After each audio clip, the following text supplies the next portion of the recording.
Юнармия – один из основных инструментов, влияющих на формирование у наших юных граждан чувства патриотизма.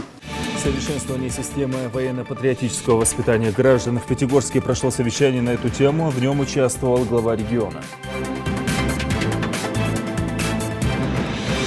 Мы пристальное внимание уделяли борьбе наркомании и распространению среди молодежи и подростков проблем ВИЧ-инфицированных. 20 совещаний, десятки решенных вопросов. Совет ТЭИПов подвел итоги работы. О результатах деятельности организации в выпуске.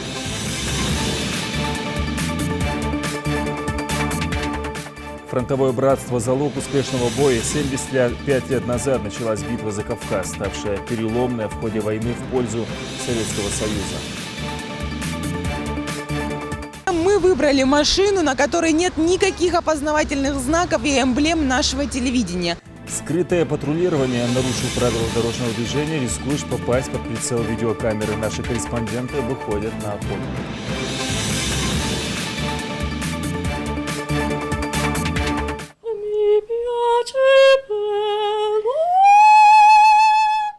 Ее голос звучал на сцене одного из ведущих театров мира «Любовь Барахоева» с впечатлениями из Италии.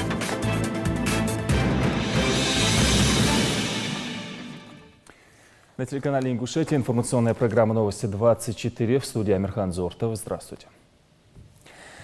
Совещание под председательством полпреда президента России в СКФО Олега Белавинцева и статс-секретаря заместителя министра обороны Николая Панкова прошло в Пятигорске. Обсуждался вопрос совершенствования системы военно-патриотического воспитания граждан и развития движения Юнармия в СКФО. В совещании принимал участие глава республики Юнусбек Евкуров и руководитель регионального штаба Юнармии в Ингушетии Мадина Богатырева.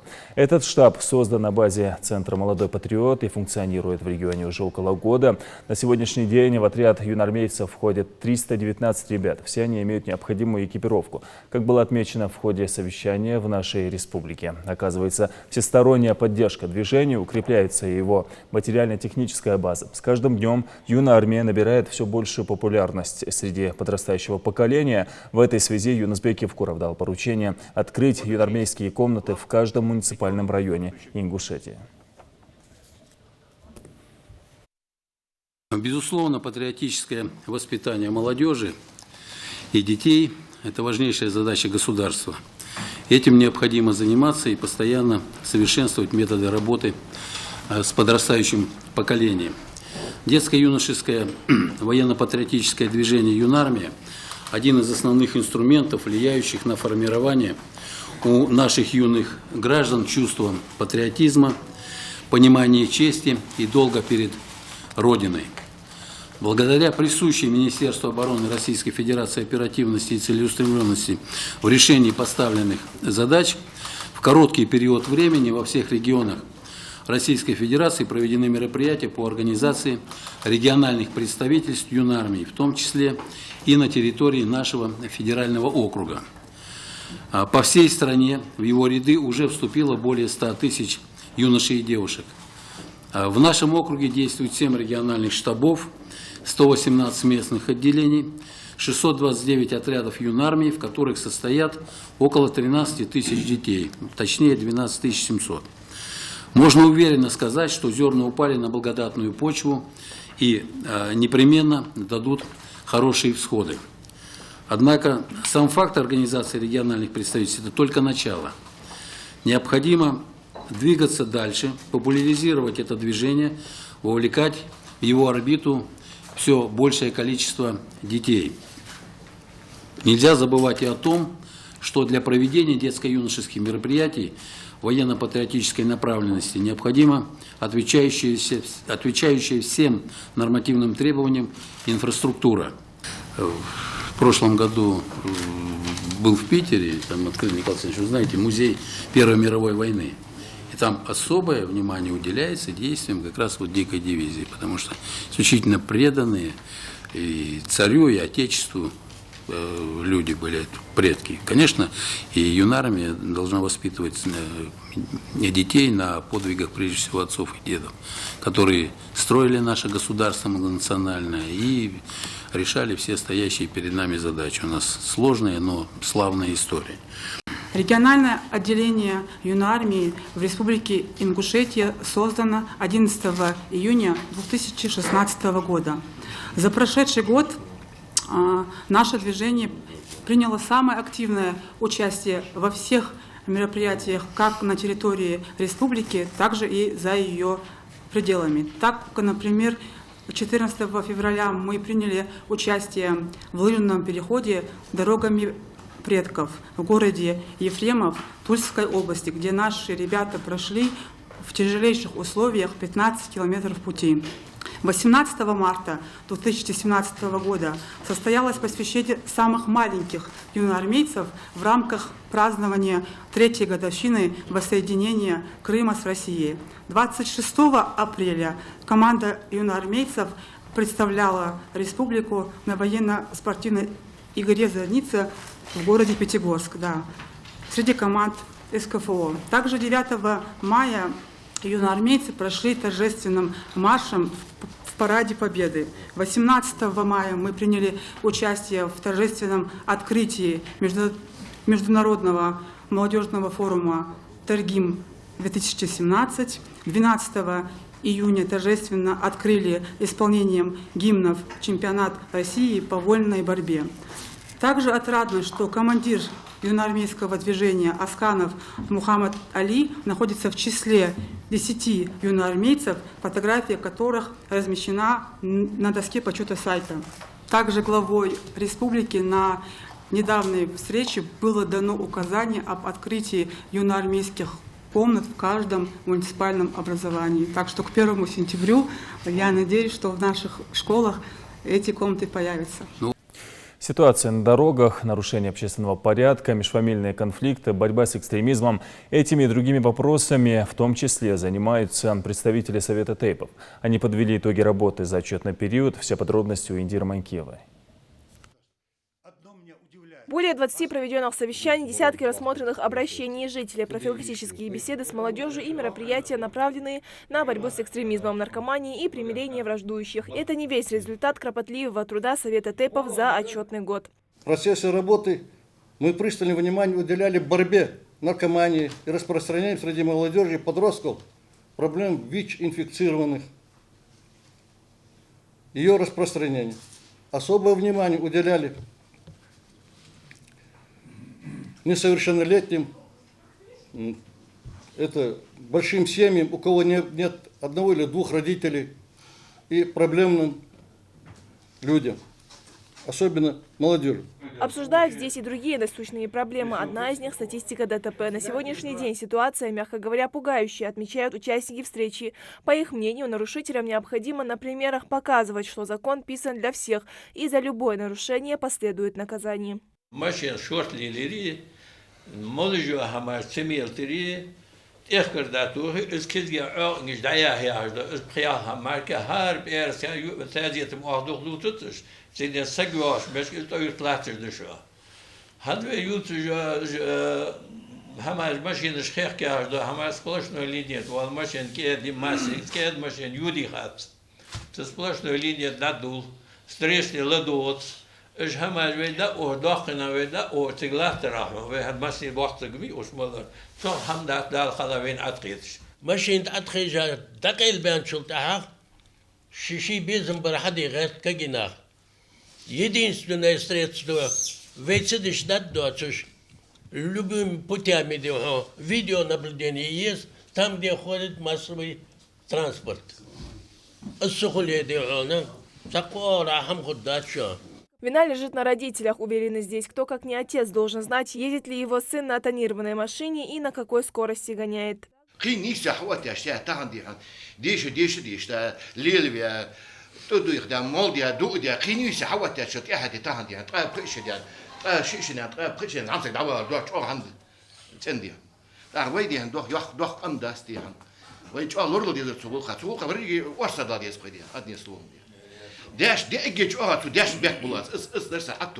Свадебные обычаи и традиции народа – еще одна не менее важная тема для обсуждения. Совет тейпов призывает не искажать культуру ингушей. С давних времен свадьба считалась важным и красивым празднеством. Но сегодня из-за чьей-то безалаберности она нередко оборачивается трагедией.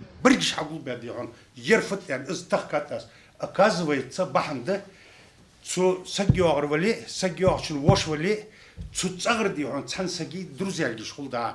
Я хабиха бацу же издадос. Уж хатeh бяли. А лозер дачи безобразили, цыги безобразили, азадион мигдер да хайки да нахуй. Четко да андион. Хал ош дабат сбахтар собрж дамаги. Причем цантех булуш ярый хулиганш бо хал хулиганыш здесь дион. Мешать деш халца да картоца молбики цигар дион сагиолеш дош. Вот. Издер дион. Теперь ну лично аз фуду элч.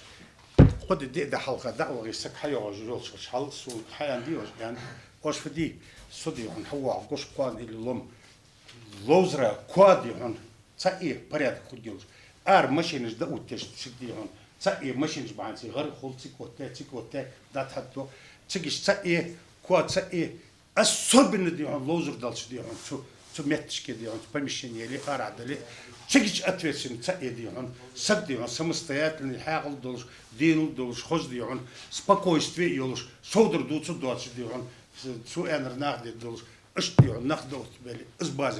Межфамильные розни могут привести к губительным последствиям, а предотвратить это возможно только путем вот такого взаимодействия всех тейпов и общества. Индира Манкива, Рахман Цуров, Новости 24. В Карбулаке прошел сход граждан в связи с последними резонансными событиями, произошедшими в конце июня. На профилактическую встречу пригласили представителей примирительной комиссии, духовенства, городского совета и совета тейпов. Местные власти обсудили с горожанами вопросы общественно-политической обстановки в городе. Месяц назад в Карбулаке произошло 2 убийства на бытовой почве. На ровном месте произошел конфликт. Первый случай. Ранее ребята проходили по одному уголовному делу, и чисто бытовая разборки, кто виноват, кто прав. И в драке один из молодых людей нанес увечья, ножевое ранение, и второй молодой человек у нас скончался. Вторая ситуация транспортная. Незначительное транспортное происшествие, и там даже люди, вот очевидцы со слов правоохранительных органов, даже и не обратили внимания, и не поняли, как это произошло. Тоже вот этой потасовки нанесли ножевое ранение, тоже молодой человек у нас скончался. На встрече также обсудили вопросы аптечной наркомании, участившихся дорожно-транспортных происшествий.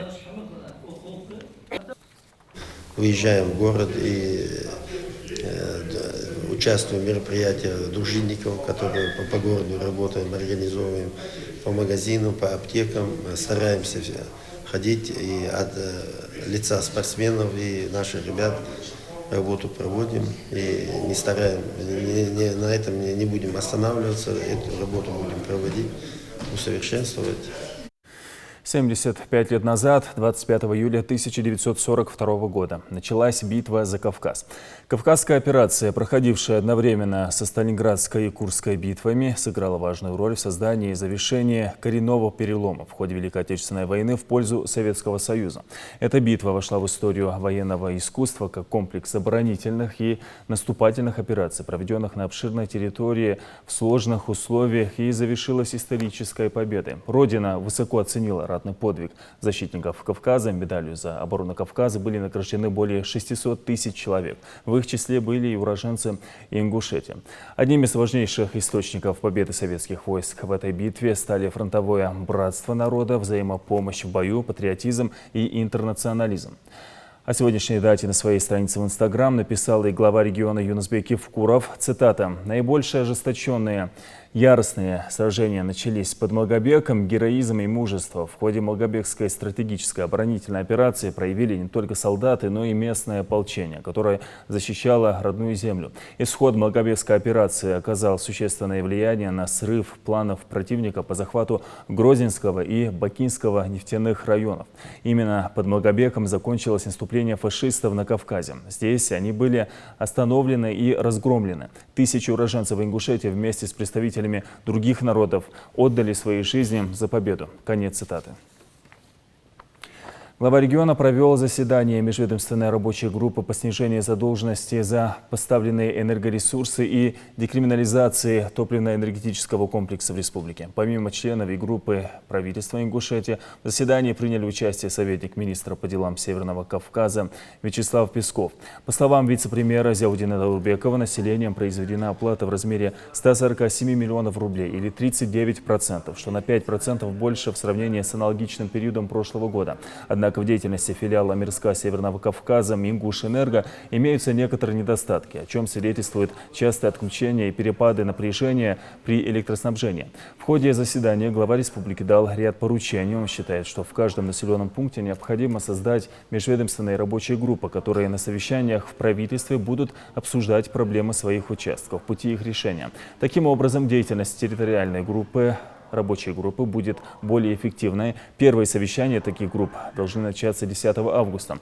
Также Юнусбек Евкуров поручил поднять все протокольные поручения по ТЭК Ингушетии и доложить об их исполнении. Организациями и учреждениями, финансируемыми из республиканского и местного бюджета по состоянию на 1 июля 2017 года произведена оплата за потребленный газ в размере 66,5 миллионов рублей или 119,5% с учетом погашения ранее сформировавшейся задолженности, а также предоплаты, что больше в сравнении с аналогичным периодом 2016 года на 23,7%. Муниципальными предприятиями ЖКХ Республики произведена оплата в размере 10,4 миллиона рублей или 141,6% с учетом погашения ранее сформировавшейся задолженности, что больше в сравнении с аналогичным периодом 2016 года на 75,6%. Населением произведена оплата в размере 418,6 миллионов рублей или 44,4%, что ниже в сравнении с аналогичным периодом 2016 года на 13,1%. Но мы видим ряд причин в том, что не дорабатывают те организации, которые поставляют энергоресурсы, сами самоустраняются со своим аппаратом и разлагают население. Не создают условия должных для того, чтобы люди могли платить, или же вырабатывать или разрабатывать различные коррупционные схемы, в том числе мы обсуждали эту тему по подключению новых счетчиков или приборов учета. Ну и плюс мы здесь видим, как многие главы сельских поселений, муниципальных образований полностью самоустранились от этого вопроса. Не хотят ругаться с людьми, не хотят разговаривать, не хотят общаться. И не просто крупные населенные пункты, даже мелкие населенные пункты, где там 20 домов всего находится, даже там не могут навести порядок, где должно быть 100% оплаты. А долги все накапливаются. Поэтому обращаю на это очень серьезное внимание. Продолжается реконструкция автодороги Назрань-Сунжа. В настоящее время работы ведутся на участке трассы в Плиевой и Карабулаке. Дорогу частично расширили. Планируется также прокладка тротуара, установка фонарей и знаки для пешеходных переходов. Слово Зареме Ивлоевой.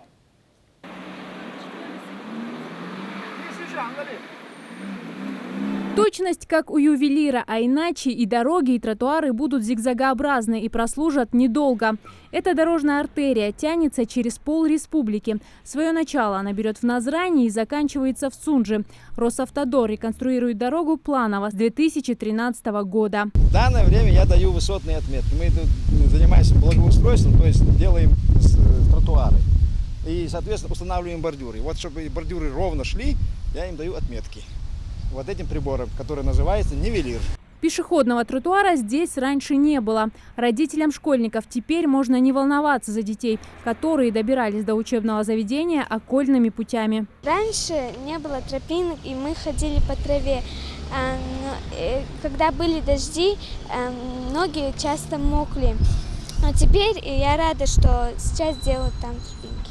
Законодательство предъявляет особые требования к пешеходным переходам, расположенным рядом с образовательными учреждениями. С 2015 года они существенно ужесточены. После того, как тротуары будут проложены, здесь должны установить фонари, знаки для пешеходных переходов и заново расчерчена дорожная разметка. А для максимальной безопасности детей госавтоинспекция рекомендует устанавливать вблизи школ антипарковочные столбики, которые не позволяют автомобилистам оставлять свои машины у края проезжей части. Благоустройство придорожных территорий завершится до начала учебного года. Общая площадь тротуаров в рамках реконструкции настоящей дороги у нас составляет порядка 12 тысяч квадратных метров. Тротуары мы устраиваем с двух сторон, и слева, и справа. Начало дороги у нас от железнодорожного переезда в селении Плиево. Завершается эта дорога, участок реконструируемый, на въезде в станицу Троицкая, где-то общая протяженность около 12 километров. А в Карабулаке уже по всей протяженности дороги установили бордюрный камень. Рабочие заняты укладкой асфальта. Улица Джабагиева – одна из центральных в городе. Поэтому таких положительных изменений горожане ждали давно. Фатима Цурова переехала в Карабулак 17 лет назад. И за это время, по словам женщины, здесь произошли значительные изменения. Для полного счастья жителям Карабулака не хватает только бесперебойного водоснабжения. Очень много изменилось. Во-первых, построили, убрали эти двухэтажные старые дома, эти еще построенные буровиками, нефтяниками, НГДУ «Сунжанефть». Многоэтажные дома красивые. Благоустраиваются, я же говорю, тротуары прокладываются, расширяются трассы. По сравнению с тем, что было в 2000 году, после того, как мы переселились сюда. И вот за эти 16-17 лет очень много изменилось. И в лучшую сторону. Плановые работы по расширению автодорог и их благоустройству коснутся также Малгобекского района. Зарема Ивлоева, Хаваш Гойгов, Новости 24. В последнее воскресенье июля – День военно-морского флота. В Санкт-Петербурге во второй раз в истории состоится главный морской парад страны. По масштабу, количеству участвующих кораблей и самолетов это событие будет сопоставимо с парадом Победы на Красной площади Москвы. Единственный раз до этого главный парад проводился в честь 300-летия военно-морского флота в 1996 году. Но нынешнее мероприятие превзойдет его по масштабу. В этом году в главном параде примет участие более 60 кораблей, катеров и судов обеспечения.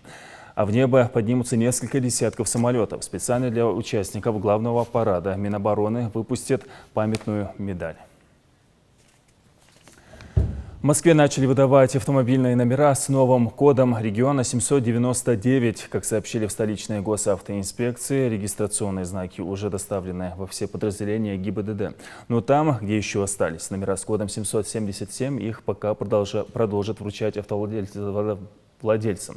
Добавлять код пришлось из-за того, что были израсходованы все буквенные и цифренные комбинации. На начало текущего года в Москве зарегистрировано почти 5 миллионов машин, а их количество ежегодно увеличивается примерно на 10%. Код 3 семерки был введен в столице в 2013 году. Насколько хватит новых знаков, пока неизвестно.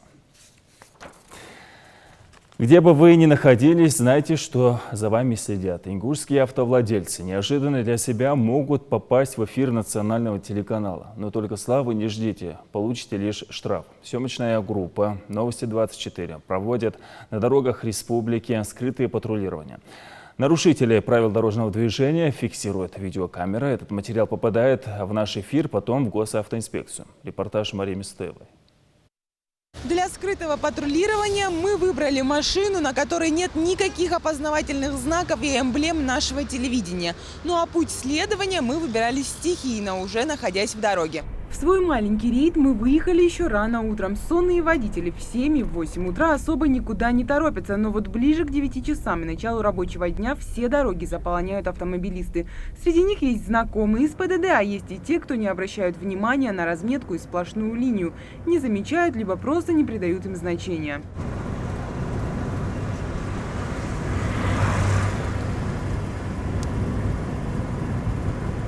Чаще всего обгоняют, конечно же, большегрузные машины, которые из-за собственных габаритов не превышают скорости. Но водители, которые идут на обгон, этим не ограничиваются. Например, на федеральной трассе М29 в районе селения Барсуки к 9 утра двухполосная дорога превращается в трехполосную. Многие просто выезжают на встречку.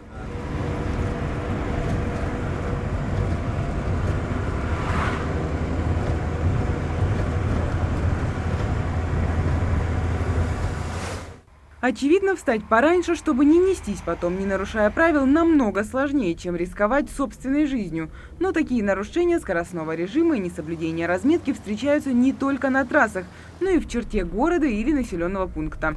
Это уже в Назрани. Красный сигнал светофора некоторые автовладельцы воспринимают как мулету на кориде и лишь ускоряют движение вместо того, чтобы остановиться.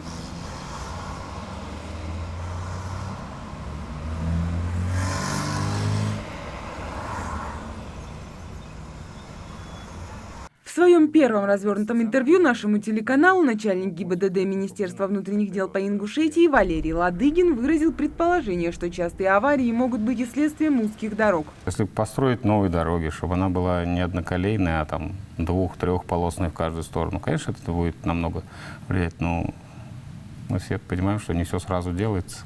Так или иначе, чтобы снизить уровень ДТП в регионе, ведомством предпринимаются различные действия, и в том числе рейды.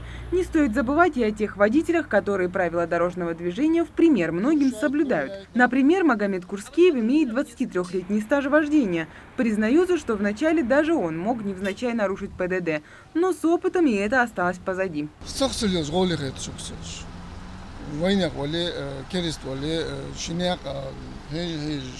ناق علوبوش غاش وش سجادين ماشين ودك سابر خلوي سخاد عمو قواتش غاش ور خانة عمش قواتش ناق بوش قولي قيت شوك سمولو زولي.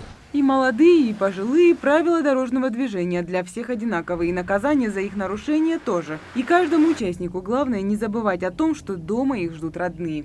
И молодым, и старым всем хочу сказать: иман цхал, сабр цхал, все, что я могу сказать. А все остальное, оно находится там. Масуа, масуарик хошхал, ешик, да, на не хижу дольцах. Это хол, дагдуалы школе, аварии хугят, нарушения хугят, инспектор балу хубат. Такие рейды не единичны в практике нашего телеканала и впредь будут проводиться регулярно. Эти материалы передаются в ГИБДД региона для дальнейшего разбирательства с нарушителями. Мария Мистоева, Хаваш Гойгов, Новости 24. Жители одного из районов Назрани собственными силами построили переправу через Алханчурский канал. Люди решились на такой шаг после того, как поняли, что помощи со стороны им не ждать. Все бы ничего, но после того, как мост возвели, возникла новая проблема. Объявились хозяева этого участка, заявившие о нарушениях при строительстве переправы. Благо, и этот вопрос удалось решить. Репортаж Тамерлана Хамхоева. С новенького моста, проложенного через канал в Назрани, вид, конечно, открывается не на сказочные красоты Ингушетии, но это жителям и не нужно. В первую очередь мост – надежная опора. Если раньше детям приходилось идти больше километров обход канала по другому мосту, то теперь эта проблема решена.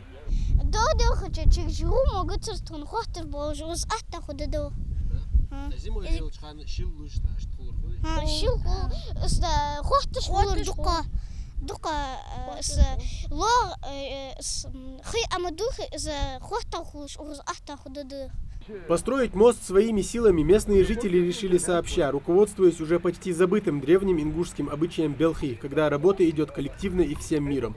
Кто-то делал сварку, кто-то взялся за опоры, другие закупили материал. Участие приняли все. Однако и здесь без подводных камней не обошлось. Инициатива жителей пришлась по нраву не всем. تدوشي تعت نخي يلاحتش تدي يلاحتش توكيحتش دي أنا ديك دي يشنت دهوشي كيحتش خوشي يداودو موت حقيقي بوجي ني أندرو إيش تأكيدش بار جي خلاص عدوش ده كمان تأك تو زري موست تكون رزشي ني تكون عدو دندير تو أدمنسترات فيدرالي سوبسيس مني نجا سنة ريشيني سودا خولي بروبلمات تو دعدا دو زري موست أو دعخيت ده أنا بومت برو حتى تشوز تو شكل كوكيرش تخيخ كروه هي لوردش كران باجيج تراكتور باجيج بيرش او دجيست потому что то оно что петь бош хандир хадер. Благодаря вмешательству местных властей проблему удалось решить в оперативный срок. За это жители выражают отдельную благодарность, ведь еще одну проблему в списке теперь можно вычеркнуть.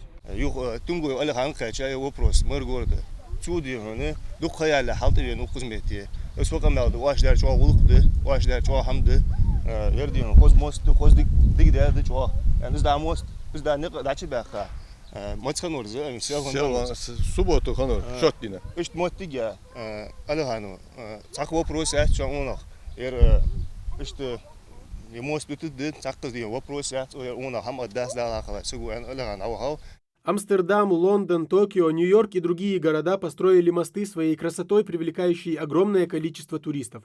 Тут и всевозможные узоры, и архитектурная задумка, и интересная подсветка в темное время суток. Название «Самый красивый мост в мире» этот, конечно, не претендуют, но местные ребятишки не променяют его теперь ни на что другое. Мост يدخل улицу, وزاد كيجش ناقة ده улиц باخ, هو улиц باخ, كمرز улиц باخ. صدقش باخ, شبانيا دوك كيجي ناقة улица, حقه هو غدا باخ. بعتموش بخبعتموش أخشاشتيوش بيلخيدش نوصدش متقلي لا يتصير تقول إنسانة جو بركة الله تقول وبيرش تحار ودار ووز بقيت إزر واجو شهرير تقدم داوزس ناخا كذا دق سيرن بوبا تشوينش تاع حار يعني كذا سلا أخا متكو جوجس ناخا نقطوش لو خوش نقطوش تيجي خن أوزا خن تخون تاجو دير درت علي خان ولي يربوخ بيبي جو سجى يدعكش كذا نوصدي خيجر ونوصد ده بيلخيده. Пример этих жителей показывает, что на первый взгляд сложную работу можно сделать быстро и непринужденно. Самое главное – коллективная взаимовыручка и готовность каждого внести свою лепту в общее дело. Тамерлан Хамхоев, Адам Картоев, Новости 24. Война между людьми и насекомыми. Тема, знакомая всем. Саранча – серьезный противник, но и на нее есть управы. И это, конечно же, своевременная профилактика. Специалисты мониторят ситуацию на сельхозугодиях республики, благодаря чему нашествие насекомых в Ингушетии не наблюдается. Саид Куштов продолжит. На всех континентах Земли одно из самых страшных бедствий для любых посевов – нашествие саранчи. В последние годы южные регионы России стали своего рода перевалочной базой на пути миграции этих прожорливых насекомых. Благодаря своевременной обработке пахотных земель и еженедельной проверке поля республики не подвергаются такому глобальному нападению вредителей. Вовремя мы пресекли все это, обработали и уничтожили. Таким же образом мы никогда не упускаем, чтобы не приехать, не посмотреть. Мы определили места, где они скапливаются, большинство. Вот именно вот эти места, вот это, которое находится сейчас, это место, где оно больше всего скапливается. Саранча летает огромными стаями, в которых могут насчитываться десятки миллиардов особей. Бороться с ними можно только ядохимикатами, но их нужно использовать своевременно, пока вредители, что называется, не встали на крыло. Для примера, за день стая взрослой саранчи может съесть до 200 тысяч тонн зеленой массы. Это не значит, что мы должны спустя рукава и смотреть сквозь пальцы и не думать об этом. Поэтому надо быть готовым. Все время надо быть готовым к этому до конца августа. Это минимум. Это уже начинается, в августе уже начинается, когда уже станет на крыло, начинается уже откладка яиц. Это образование кубышек, так называемых. И тогда уже они начинают вымирать потихоньку. Дауд Ваделов утверждает, что от нашествия саранчи сельхозугодия не пострадали. Больше всего убытки пришлось понести из-за сильного града, который прошелся совсем недавно по республике.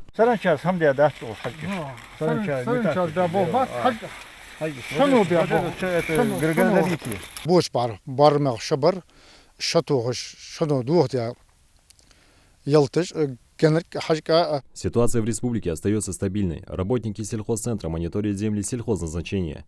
Такая профилактика продолжится до конца августа, пока семейство саранчевых не отложит свои личинки. После этого они вымирают. Саид Куштов, Рахман Суров, Новости 24. Ингушский голос на итальянской сцене. Певица Любовь Барахоева продолжает покорять сердца теперь уже европейцев своим голосом. Она вернулась домой после успешного выступления в международном конкурсе оперных певцов в Италии. Он проходил в одном из ведущих театров мира. О своих впечатлениях от выступления на большой сцене Любовь Барахоева поделилась с моей коллегой Аминой Боковой.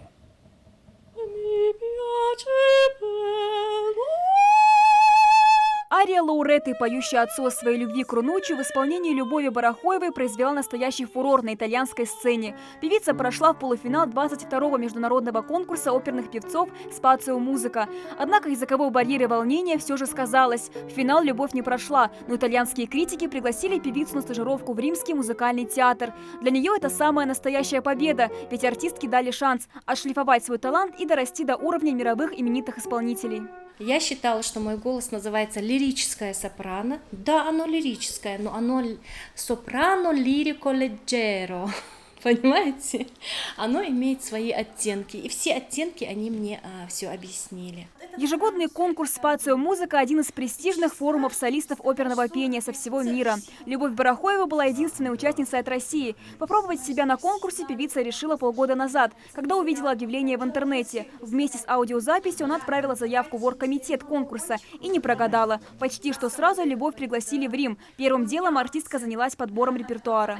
Для меня, я считала, у меня сильный репертуар. Болеро Елены из оперы «Сицилийская вечерня». Там много технику, можно показать своим голосом, технику пения в этой арии. Затем у меня был с речитативом ария Иоланты Чайковского. Ария «Нергиз» из оперы «Нергиз» Магомаева, там такой колорит восточный. Я ни у кого не услышала такую арию. Арию Лауреты из оперы Джанни Скики и вальс Мюзетты из оперы «Богема». Это Пуччини и Верди, и Чайковский. Сейчас Любовь готовится к стажировке в Римском театре Манчинелли. Экзамены уже в сентябре, поэтому репетирует она почти без перерывов. Подготовка включает не только распевки, но и изучение итальянского языка. Buonasera, buongiorno, come stai?